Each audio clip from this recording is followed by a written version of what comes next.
मैं ताहिर मंसूरी अपने YouTube channel ज्ञान क्लासेस ST में आपका स्वागत करता हूं।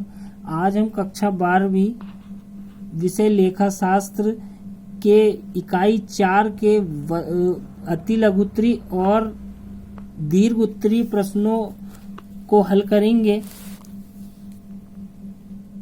इकाई 4 साझेदारी फर्म का समापन चैप्टर का नाम है।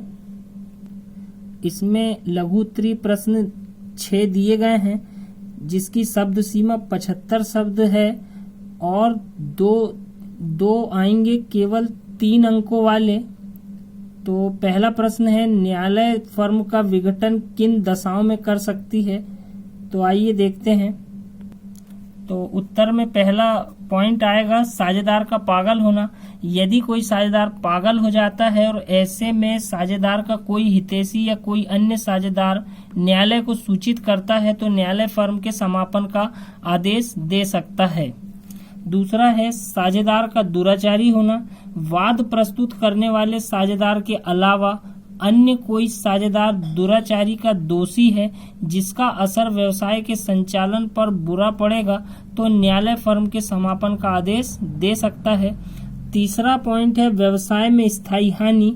यदि ऐसा आभास हो जाए कि फर्म का व्यवसाय निरंतर हानि में ही चलेगा तो न्यायालय फर्म के समापन का आदेश दे सकता है। दूसरा प्रश्न, फर्म के अनिवार्य विघटन की दशाएं लिखिए। तो अनिवार्य के अंतर्गत पहला पॉइंट है फर्म के सभी साझेदार अथवा एक को छोड़कर अन्य सभी साझेदार दिवालिया घोषित हो जाएं। दूसरा है फर्म का समापन व्यवसाय किसी घटना के घटित होने पर अवैधानिक हो जाने से फर्म का समापन हो जाता है। तीसरा, घटना के घटित होने पर साझेदारी अवैधानिक घोषित हो जाए। एक में फर्म अवैधानिक हो रही है और दूसरे में साझेदारी अवैधानिक घोषित हो रही है। तीसरा प्रश्न है फर्म के विघटन और साझेदारी विघटन में अंतर लिखिए।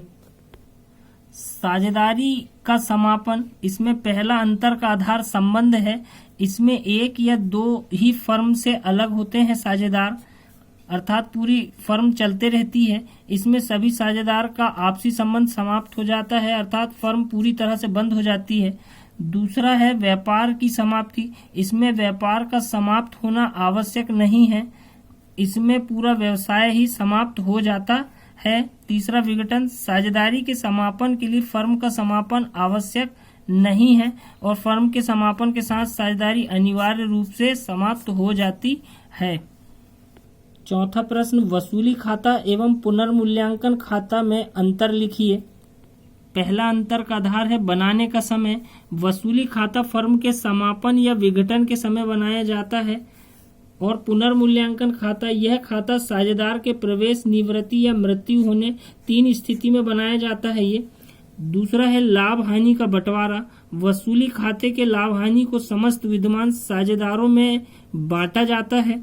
पुनर्मूल्यांकन खाते के लाभ हानि को प्रवेश करने वाले साझेदार के अतिरिक्त अन्य साझेदारों में बांटा जाता है। जो साझेदार नया प्रवेश करता है उसे नहीं दिया जाता है। तीसरा प्रभाव, इस खाते को बनाने पर शेष सभी खाते बंद होकर व्यापार समाप्त हो जाता है और इस खाते को बनाने के बाद फर्म का व्यवसाय चालू रहता है, बंद नहीं होता है। पांचवा प्रश्न है वसूली खाता किस प्रकार तैयार किया जाता है। इसका उत्तर है वसूली खाता साझेदारी फर्म के समापन पर तैयार किया जाता है। यह साझेदारी फर्म के विघटन या समापन पर संपत्ति एवं दायित्वों के वसूली व भुगतान के पश्चात लाभ हानि को दर्शाया जाता है। वसूली खाते में फर्म की समस्त संपत्तियों जैसे रोकड़ और बैंक को छोड़कर वसूली खाते में नाम पक्ष में हस्तांतरित कर दिया जाता है। नाम का अर्थ डेबिट पक्ष से होता है। इसी प्रकार फर्म के समस्त बाहरी दायित्वों का भुगतान साझेदारों के ऋण व अवतरित लाभ व संचय को छोड़कर वसूली खाते में जमा पक्ष अर्थात क्रेडिट में दर्शाया जाता है। तत्पश्चात संपत्तियों को बेच दिया जाता है।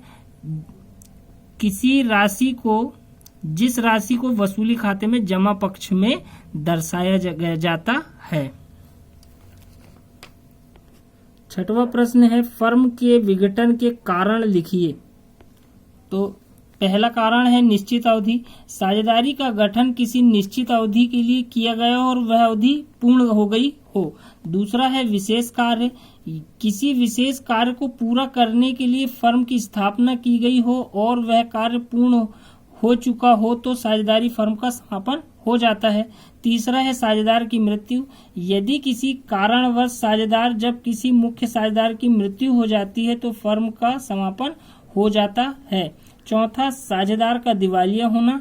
यदि किसी कारण पर साझेदार का पागल हो जाता है या मृत्यु हो जाती है तो उसे दिवालिया घोषित कर दिया जाता है, तब साझेदारी फर्म का समापन हो जाता है।